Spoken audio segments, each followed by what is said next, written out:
I know that every American citizen wants to know what he can do for his country. Not everyone can serve in our armed forces or serve our government, but there is one thing you can do. There is one way you can indicate your devotion to freedom. There is one way in which we can show how strongly we believe in our democracy. Next Tuesday, November 6th, is Election Day. I hope every American will turn out and vote. Every American, every member of his family. And show the world how strongly we believe in freedom, how strongly we believe in our country, how strongly we believe in democracy. Good evening, everybody. This is Marty from Dawgs blog.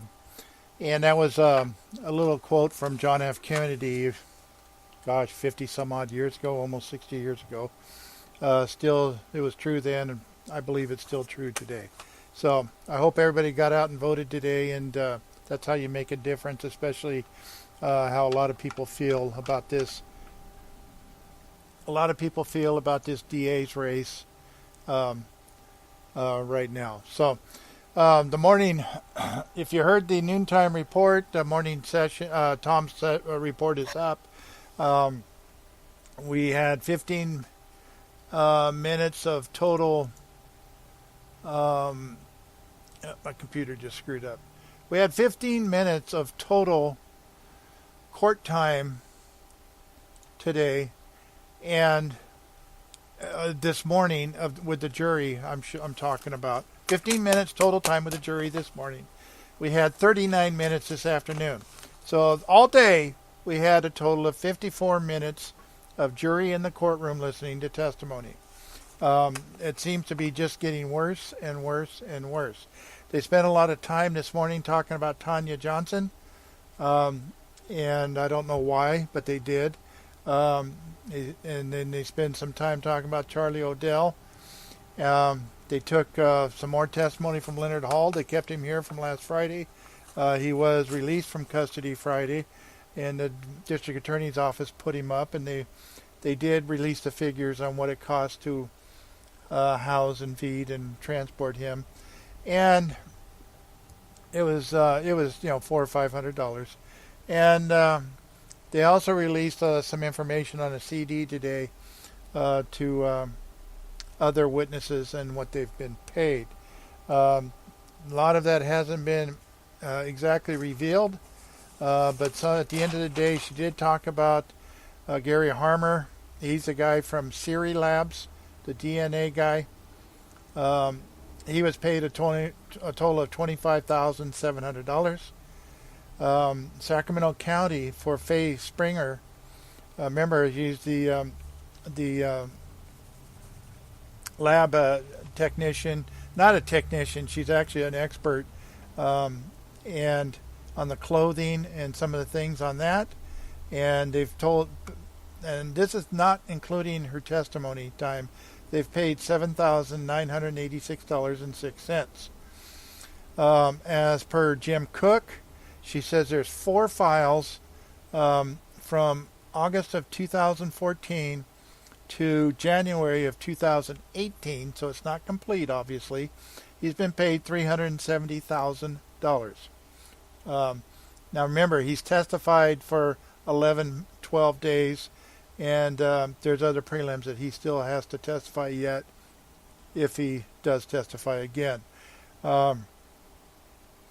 So there's also some other expenses that are going to be detailed out as we can get them. So that's just the big ones, especially Jim Cook. Jim Cook is going to be well in excess of $400,000 when he's done. And man, the taxpayers of this county certainly did not get their money's worth out of that one. So also at the end of the day, Marlissa Ferreira noted there's another, it's either a cell phone expert or somebody's just familiar with Google mapping in regards to the cell information in the mapping. So she added a witness on at the end of the day. So there's another expert that you can add to the mix. It just never ends, and she just can't give up the ghost on this. So the afternoon session was supposed to start at 1:15, and the judge was on the bench at 1:15. But there were some attorneys late that were late. I got hung up in court and other courts and stuff. They were clarifying the Charlie O'Dell rap sheet. Judge Zuniga was totally confused on this Charlie O'Dell rap sheet thing. And she just couldn't really figure it out. She thought she had, and then she realized she hadn't, and she thought she had. Marlissa Ferreira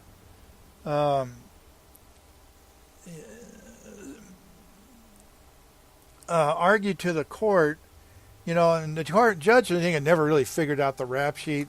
There were some things that apparently it's not in order. There's no type of chronological order on the rap sheet, so it's really confusing.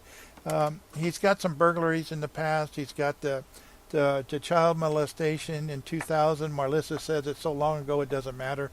He is what they call a 290 registrant. It's a registered sex offender. He has to register under Megan's law. And and he's got some burglaries, and he's got some grand thefts and some assault with deadly weapons and things like that. But Marlissa Ferreira claimed that Charlie O'Dell is being targeted as a witness in the Frank Carson case, and it's for the jury to assess that he's still willing to testify, and it goes to his credibility. And what she's talking about is that she says that Charlie O'Dell is now claiming, even though he's never reported it to anybody in the past, that he's been beaten up multiple times because of involvement in the Frank Carson case. There's a couple Hispanic males that met up with him right after he got released from jail some time back.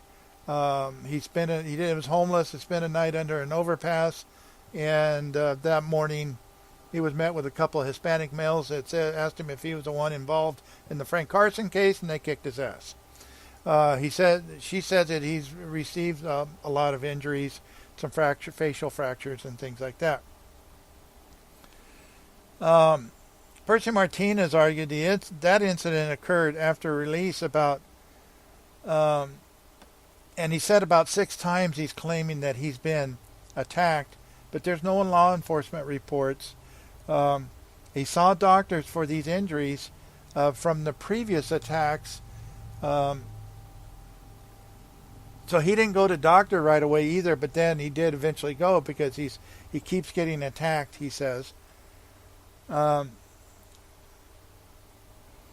In May of 2018, he was in custody on the 290 violation, also in addition to, I think there was a burglary charge involved with that too. That makes him a 25 to lifer. That's when he reports to law enforcement that he was being targeted. Percy Martinez talked about a 290 or a 288 person that's a 290 registrant. They get beaten up on the streets or in the jail. They are not liked anywhere. They're also known as chomos. Attorney Hans says Marlissa Ferreira was saying when it occurred in 2017 because of his involvement in the Carson case. The reports say that two or three males quoted, "Are you on that Carson shit?" And Charlie O'Dell was called by the defense, not the prosecution, in the prelim. But remember, Charlie O'Dell refused to testify in the prelim. So it gives an inference that the defense is called for an action on Charlie O'Dell by the way Marlissa Ferreira is phrasing this or wanting to phrase it to the jury. The beaters reference, the people that beat him, doesn't say that Frank Carson is the reason, and Charlie O'Dell never said of the threats to a doctor or anyone else and until he went into custody looking at 25 to life.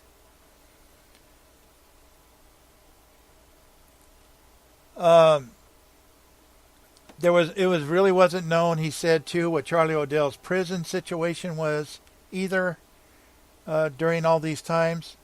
It has no relevance, and it's misleading to the jury. Judge Zuniga was still looking at the rap sheet, and she noted at this time that Charlie Odell did 3 years for the 288, which is a child molestation. Yes, he did 3 years for a child molestation. That was in like 2000. The recent history stuff is from failing to register as a 290 registrant and other charges. Jai Gohil argued the 2011 incident with Mike Cooley and the car is argumentative and has been covered extensively, and he didn't see anything. He had just arrived. And what he's talking about is Charlie Odell is saying that he was present during, now he's saying 3 instances of Frank Carson altercations with Mike Cooley at the Cooley property. And one of them, he did admit he had just arrived. Jai Gohil also argued that the 3 Arabs or Indian males that he saw in April or May or somewhere around that time in 2012, Charlie Odell, in the police report, said he was high on meth and he was spun and not sure what he saw. Charlie Odell said one of the people looks familiar when he was shown a photo of Ray, and then he went back and said, well, yeah, he looked at that guy looks familiar, and he was pointing at Bobby Atwell, but he didn't know his name, and he couldn't recognize him in court later when he testified today. So the 288 child molest conviction is an impeachable prior due to the heinous type of charge that it is. The 290 registration violation is admissible, and it'll come out anyway, because that's what he was looking at 25 to life for, was not registering, and the other crime, he was charged with another burglary in addition to that. The jury, he said, may speculate if it's not clarified to them.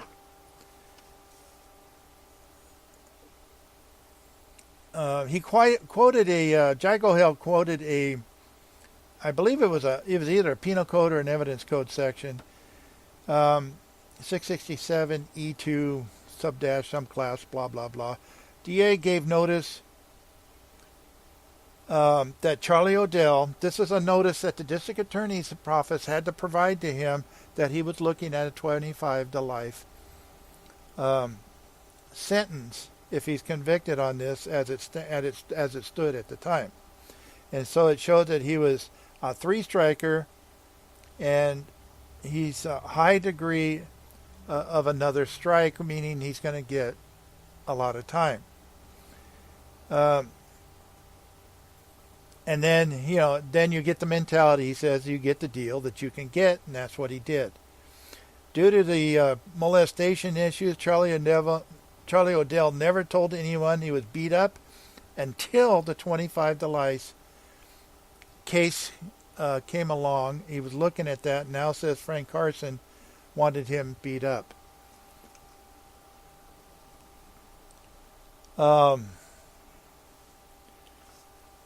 And he noted, too, that child molesters, 288ers, 290 people, are beaten up. They're not liked on the streets. They're not liked in jail. And he says it's as simple as that.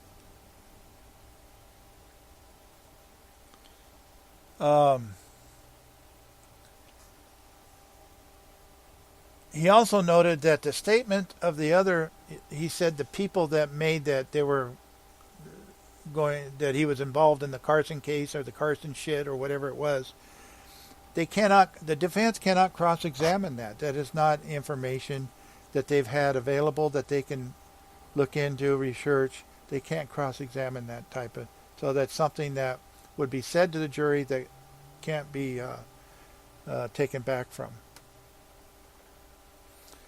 Marlissa Ferrer argued that the child molesting is of moral turpitude. She says a 290 registration is not. Failure to register as a sex offender, she says, is not a crime of moral turpitude. The 288, the child molesting charge, is so prejudicial it should not be allowed. And the attackers are not saying that he's a child molester. They're saying the Frank CARSON case is involved. And he's saying that 288er would prejudice the entire room, namely the jury.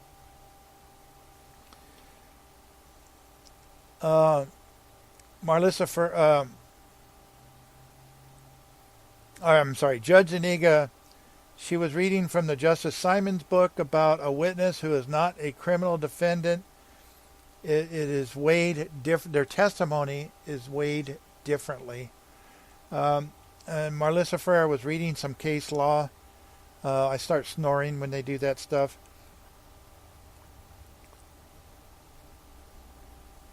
Judge Iniga said that Marlissa Ferrer is having another local discussion and disagreement about the probative value. And so the judge really wasn't buying into it, to tell you the truth. And there was a statement saying, well, this is how we do it. And my judge says, well, I don't care if this is how you do it here. That's not what the law says. Marlissa Ferrer also noted that the deals received by defendants and Charlie O'Dell have a lot of parameters that go into the deal agreement. There's a lot of things that she's saying that goes into it. Marlissa Ferrer says Judge Zuniga has the ability to sanitize these type of issues with the witness on the stand and the information that's revealed. If there's no reason why he is getting beat up, it must be because he's part of this case. Percy Martinez argued, remember the jury's still not in the room, Marlissa Ferrer is trying to sanitize a witness from a 25 to life sentence, is what he was saying, on a child molest case, and that is a crime of moral turpitude. He says it's open game. It's fair game to bring it up. He cited some case law of the child molesting moral turpitude. He says the DA is trying to morph into getting that he was getting beat up due to the Frank CARSON case. Also, that Charlie O'Dell was included in that case was a 459, a burglary charge, a first-degree burglary charge, I believe it was, from 25 years ago. Marlissa Ferrer was willing to say, okay, 25 years ago he did a burglary. That's a moral turpitude case. But more recent, he did the child molest, and she's saying that was too far back.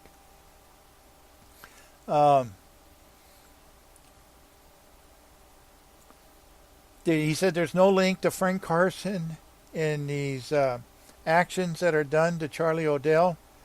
He's getting a sweetheart deal, no doubt about it. Charlie O'Dell, like many people, are looking for a better deal to testify. And he's talking about many people in this case, and I have to start to agree with it, to tell you the truth. The jury needs to see Charlie O'Dell in the true person that he is.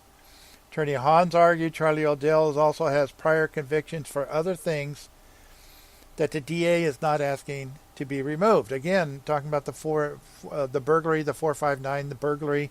There's some grand thefts. There's some assault with a deadly weapons, 245s, things like that.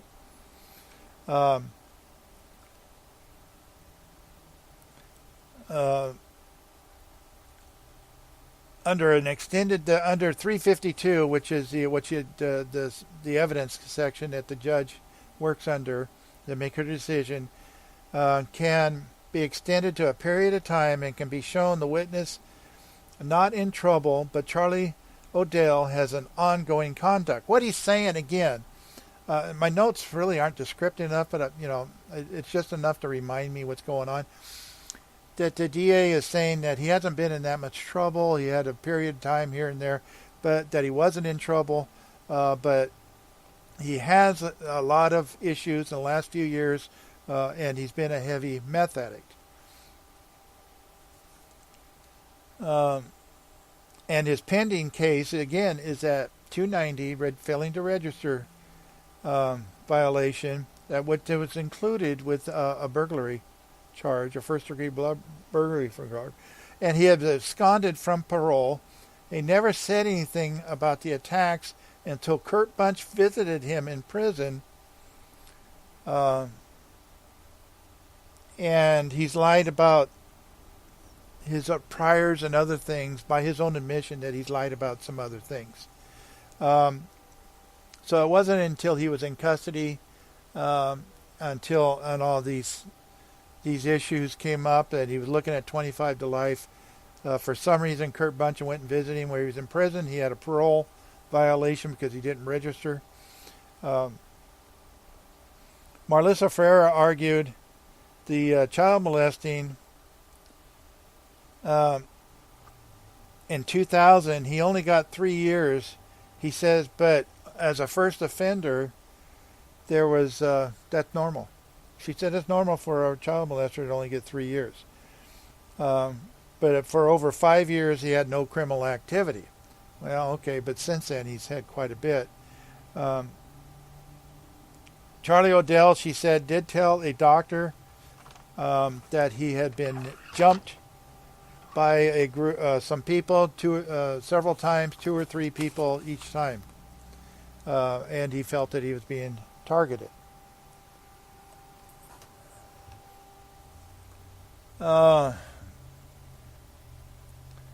He did have a prior 459, a burglary in 1999. She says the only impeachment is that burglary. And then in 2013, he had a grand theft. The prior molestation was it was a 290 charge, actually, from that prior molestation. And that was included with the 459 as his recent issues. A first-time child molestation conviction is not usually given 25 to life. He got 32 months compared to 4 years that his exposure was. So he was not looking at 25 to life at the time. Again, she says the court has discretion. This arguing never seems to end. They go back and forth. Judge Iniga said that allowing the defense to explore other reasons for beating other than a testimony is acceptable. It is allowed, and it is well known that child molesters, people, are beaten up. They're beaten up on the streets and they're beaten up in jails. The judge said Marlissa Ferreira is asking her to not allow a defense a viable alternative. There is no way to preclude it.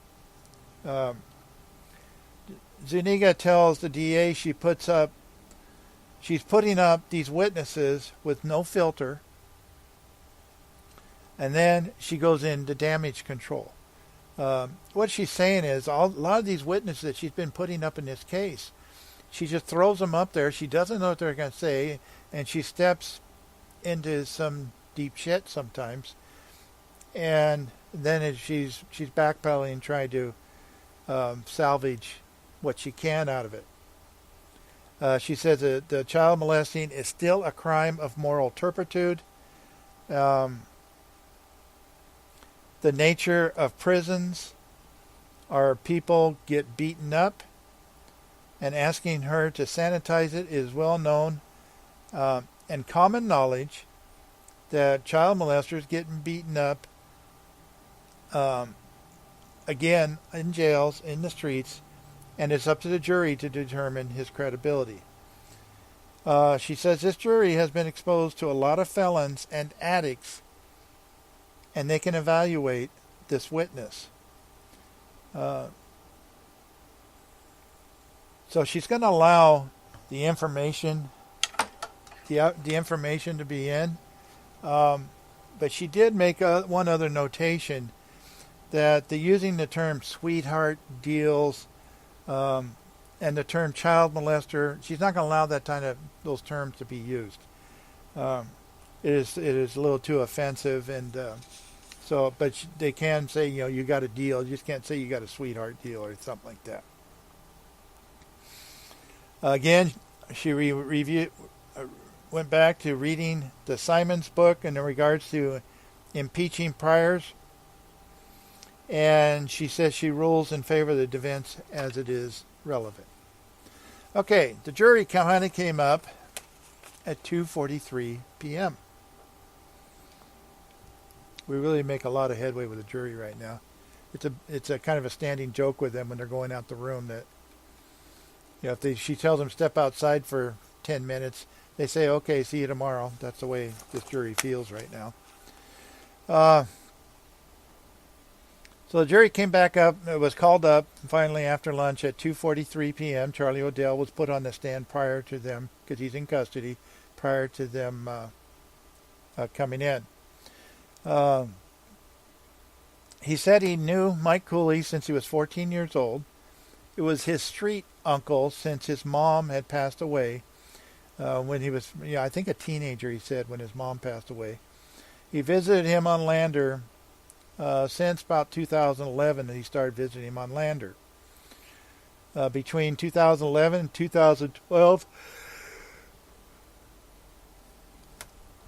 he was there frequently. Unknown exact how many times, but about 2011, he was said he was staying there. It says he knows Frank Carson from him coming over to the house and going through their cars.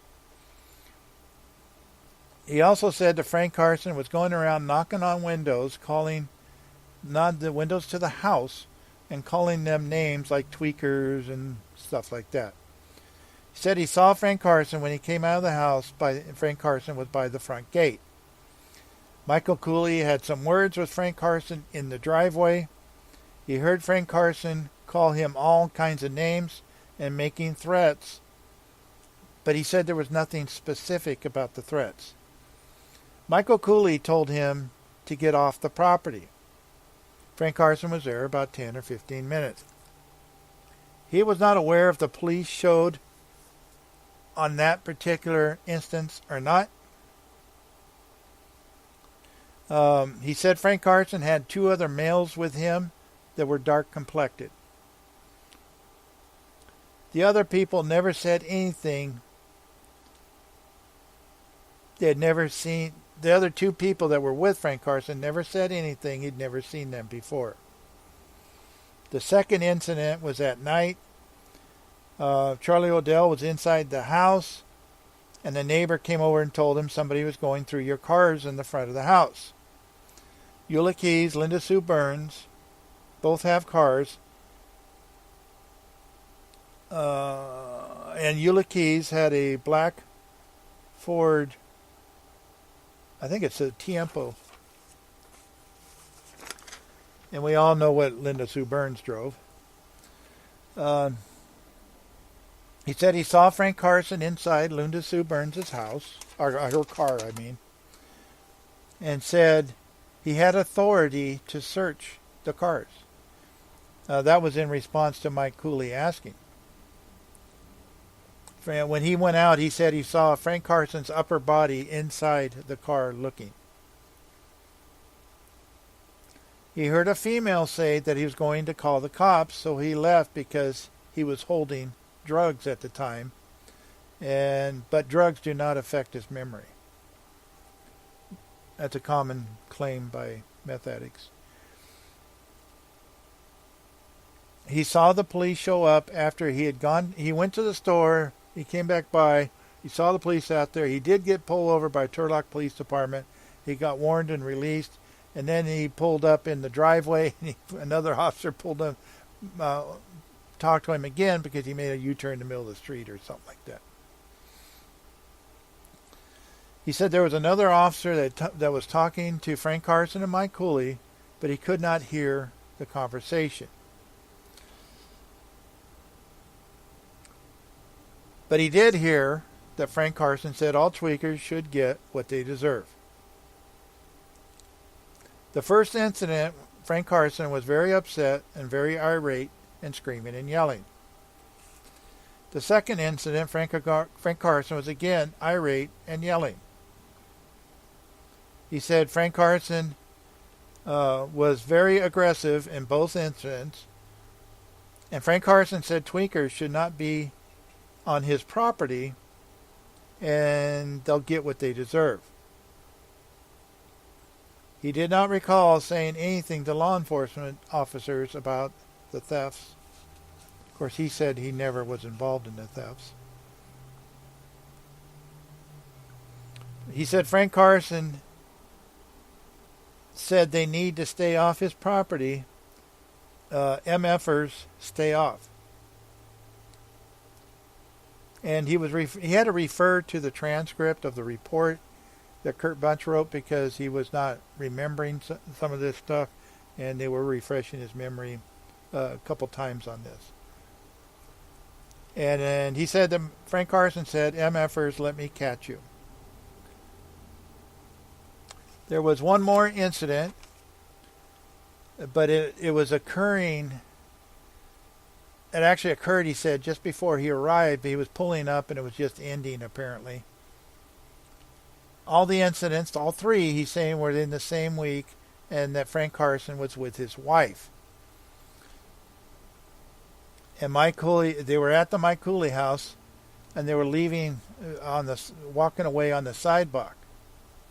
Mike Cooley was in the driveway and he heard him yelling. And Frank Carson said if he caught him on the property, they will get it. Eula Keys, Keith Hobbs, Mike Cooley were there and no police were called.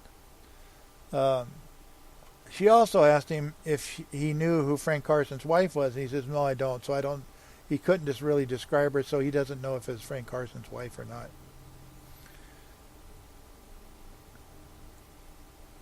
Charlie O'Dell said he's never been on Frank Carson's property. And in the back by the barn, he would be back there all the time because they would play horseshoes and barbecue.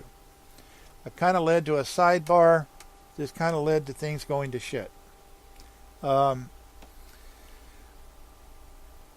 was Marlissa Ferreira started asking about March of 2012. There was objections. They ended up going to a sidebar, and apparently, from what I understand later, from what the judge says and what the attorney said, she was told to stop leading the witnesses so much. She leads the witnesses, according to the judge even said this, and it sounds like she's giving them their answers. It's objected to, and then she can ask it correctly, and they have their answer already. And this is what kind of a thing that's been ongoing, and even the judge said so today. So they went to the sidebar. She was told to stop leading the witness.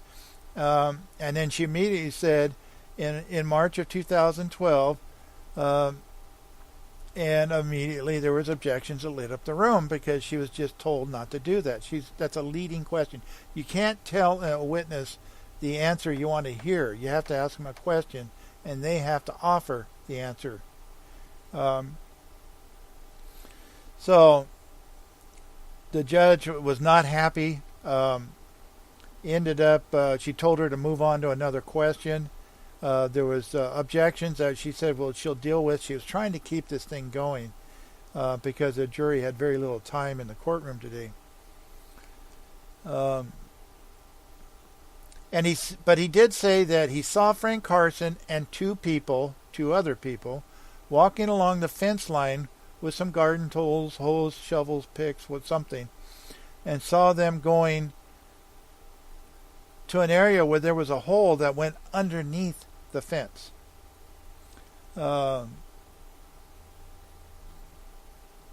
He didn't know who was with Carson. There was 2 males. They're Middle Eastern. He did tell Kurt Bunch a description, and he described them as Arabs. And he was given a transcript of the report again to refresh. He says he called them Hindus or Arabs. He just saw them walking along the fence line. He went back to the fence later and saw there were boards with wire laying, barbed wire that was attached to these boards, laying just a couple feet away from the hole that he was talking about, 2 feet away from the fence. He was shown some photos by Kurt Bunch, and he pointed out someone, but he does not remember who it was, didn't know his name, but he did recognize, he said, I've seen this person before. He's seen that person on the property 2 or 3 times. About February of 2012, there was a laser that was pointed at them. Again, there was an objection, but he was not able to identify anybody other than Frank Carson in the courtroom. He said that was the second time they were walking around the property. The judge, again, these issues keep coming up because of the questions and the way they're asked. Judge was not happy. The defense attorneys were not happy. The jury was sent out for 22 hours. So, the jury was up from 14:43, which is 2:43 p.m. I'm confirming in my notes here. Yeah, 2:43 p.m. and they were sent out at 3:22 p.m. What's that, 39 minutes? And they never made it back to the courtroom. So the jury had 15 minutes this morning, and they had 39 minutes this afternoon. 54 minutes total. This thing keeps going sideways. The defense is arguing that I'm on the wrong page.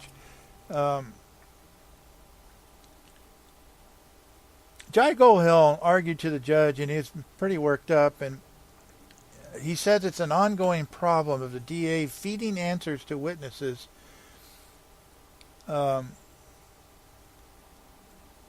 information on the interviews that were done, the police reports. Charlie Odell is not clear on the dates, and she's telling them the dates and then getting objected to, and it's an ongoing problem. He's asked the court many times to tell her not to do that. The court has instructed her many times not to do that. She doesn't have anything to lose at this point.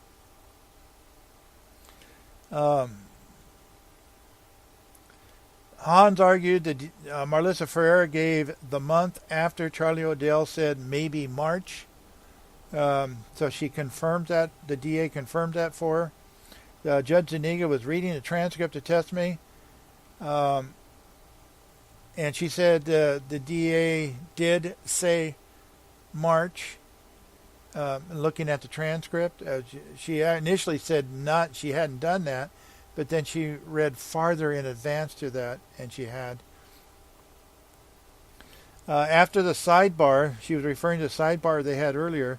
The DA said March of 2012. In the question, what happened in March of 2012? The court advised her to stop testifying in that sidebar. She told her she's testifying in the sidebar. She needs to stop. Then immediately it came out and did that, threw that date out there. The DA is feeding information. The objection is staying. So she's telling her, and she also mentioned that she is going to start admonishing her in front of the jury if this continues on. This is something that she's tried to get her to stop doing from the start. But tell you the truth, she's got nothing to lose. So anyway, when you're behind the 8 ball, you do what you have to do. Jai Gohel said, Your Honor, this has been an ongoing problem. Marlissa Ferrer was immediately coached the witness right after the sidebar where she was told to stop doing that. Percy Martinez stated this issue was addressed in the in limine motions. That was back in November and December of last year, and I remember when they talked about this. And the DA it sometimes appears it's making some information up. During the interview with Charlie O'Dell, he said he did not see Frank CARSON there. There was 3 Arabs, and said he was too spun out on meth to identify anyone. Now she's trying to get an ID of Frank CARSON, and the DA is eliciting false testimony. It is misconduct for the DA to do this. The court should read the police reports for the information on the interviews. Remember, the judge doesn't have... The judge only has the information in front of her that the attorneys admit into evidence.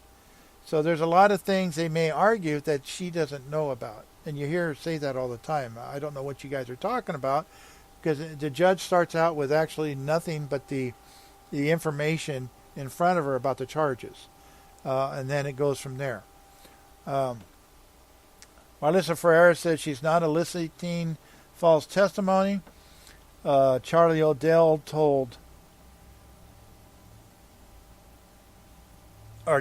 previously said it was in March or April of 2012. She was still visiting his uncle during that time, referring to Michael Cooley.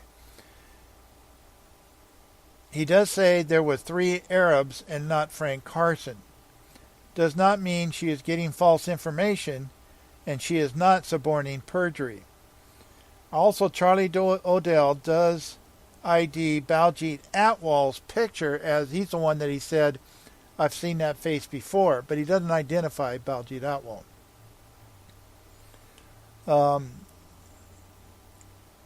This information is what the witness is now saying on the stand. There's no prior information that she's been getting. They're saying that she has talked to them, and there's some information that she's bringing up and getting out of these witnesses because they're bringing up things that isn't in discovery.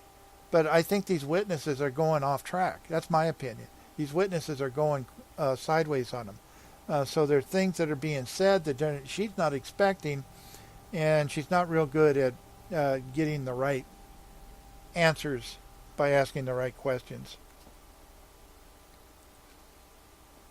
Judge Aniga noted that she has been telling Marlissa Ferreira she has to stop leading and has talked to her about it many times. At the beginning of the trial, she was asking direct questions and now leads all the time. So she's saying that she was pretty good at the beginning of the trial, and actually she was. And now she's reverting back to those old habits because she's trying to get answers that she wants, not just get answers. She says you cannot give the witness the information. She is doing it all the time, and she says it's going to stop, and she'll continue to admonish her in front of the jury if need be. Marlissa Ferreira says she's not deliberately leading. She's trying to get information. Judge Aniga tried to interject in there, and Marlissa Ferreira interrupted her and wouldn't let her talk. And just kind of went rambling on about that. She gets very defensive very quickly. Judge Aniga finally asked where the evidence code does allow her to ask leading questions. She says, hint, it doesn't. She says it's a real bad habit. Many prosecutors do that. Her intent does not matter. It is still the law, and it's not supposed to be done. Jai Gohel argued this witness testimony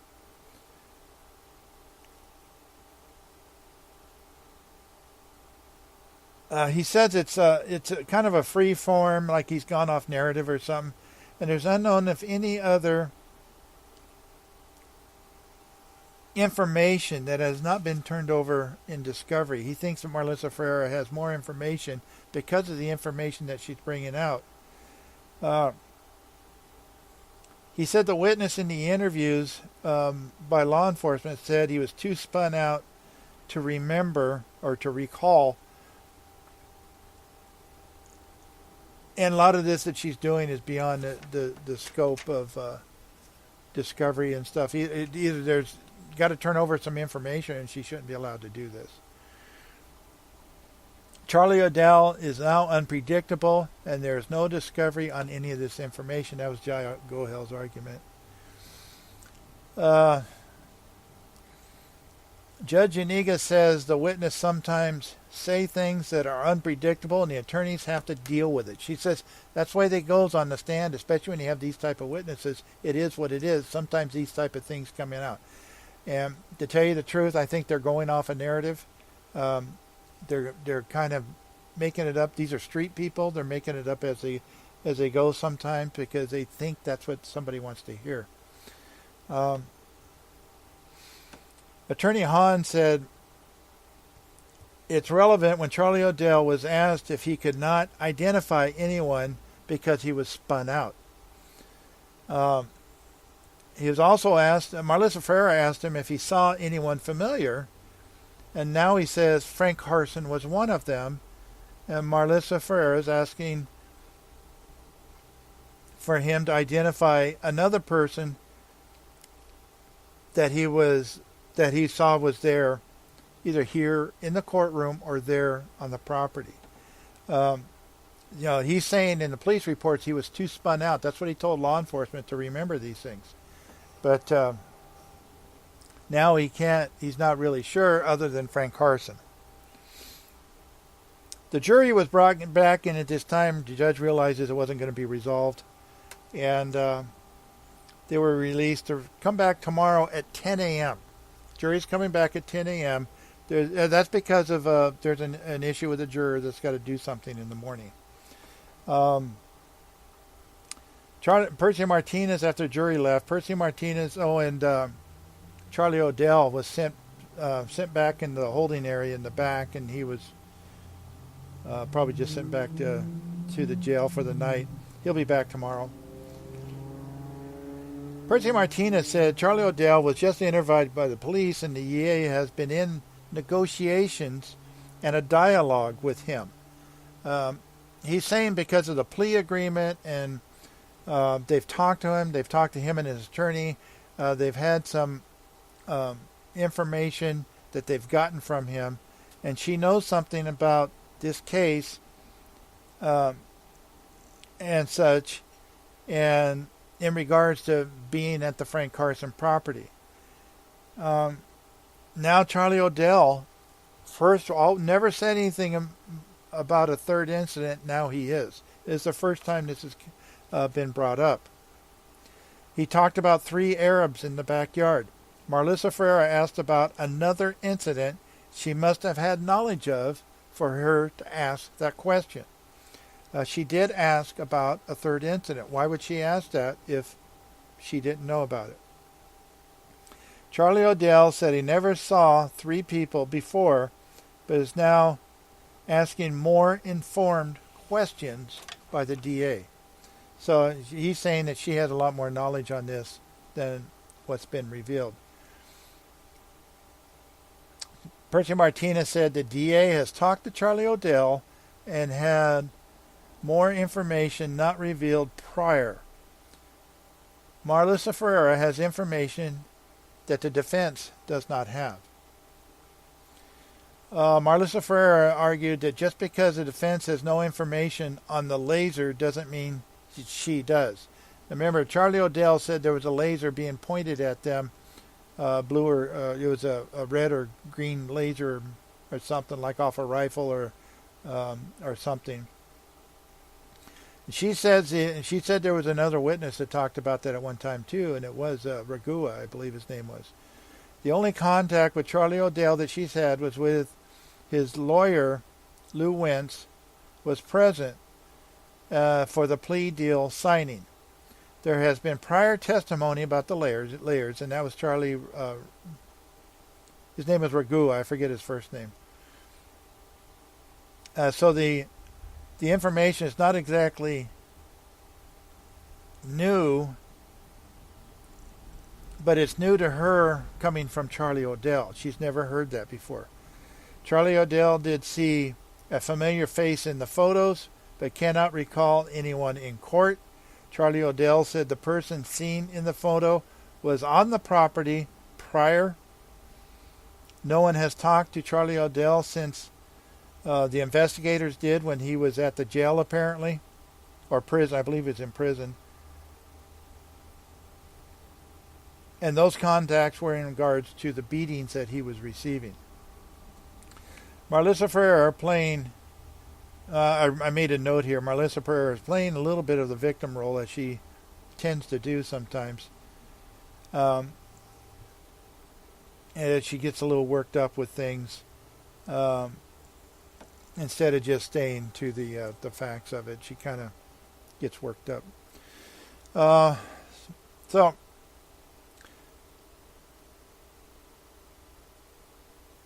Judge Iniga said the photographs that Marlissa Ferrer did ask were proper questions when anyone was familiar, even asking it, but they're not in the courtroom. Reading some of the testimony from real time, the judge doesn't have good recall, I don't believe. She has to read everything real time. She doesn't listen to questions and answers. She's so busy taking notes sometimes she's not listening to the testimony. And if there's an objection, it stops everything, and she has to read the real time. She also noted the defense has real good ammunition to cross this witness with because of all the things he said, all the things that have come out, and his history. But there's no obvious proof that the DA is not telling the truth. So that's kind of where it was at. She did add, so as we were walking out of the courtroom, she did, that's when she was talking about all the money that had been paid out to the experts, especially Jim Cook, and he's going to have some more money coming in because that was only up to January of this year, and he's done a lot of work since then. And there's another expert that she wants to call in regards to Google Maps. Now, I don't know if that's cell phone mapping or just in regards to Google Maps himself. But she does want to bring in another expert or somebody that's knowledgeable and delay this thing out some more. So that's where we're at. I have not been able to find anything on local information on the voting. It's important. I will post something as soon as I know. I think it's a big deal to everybody. So we're going to get that information out as soon as we can. If anybody has a link that gives me the local votings, I can go on all the networks and stuff, but you got to listen to everything nationwide. I'm really only interested in Stanislaus County right now. I think that's what's important to me. So that's where we're at. Anybody have that information, let me know. Don't forget, I have by PayPal buttons at the bottom of each report. You can donate $5, $10, as much as you want. Donations have been steady. I appreciate it. It keeps things going. There's some more transcripts. In fact, I'm talked to the girl today. More transcripts I'm getting, and we got to keep that going. Just trying to pay the bills here. Don't forget my sponsors, Doug Maynor, attorney at law, 15th and J Street in the Masons building. Former DA, he's a bulldog. He'll help you out. And also Merced Tile Supply and any of your tile needs, and talk to Doug down there. He'll take care of you. He's been around for a long time. And not that he's really an old guy, even though he is, but he knows what he's doing. He knows what he's talking about. So that's all I got.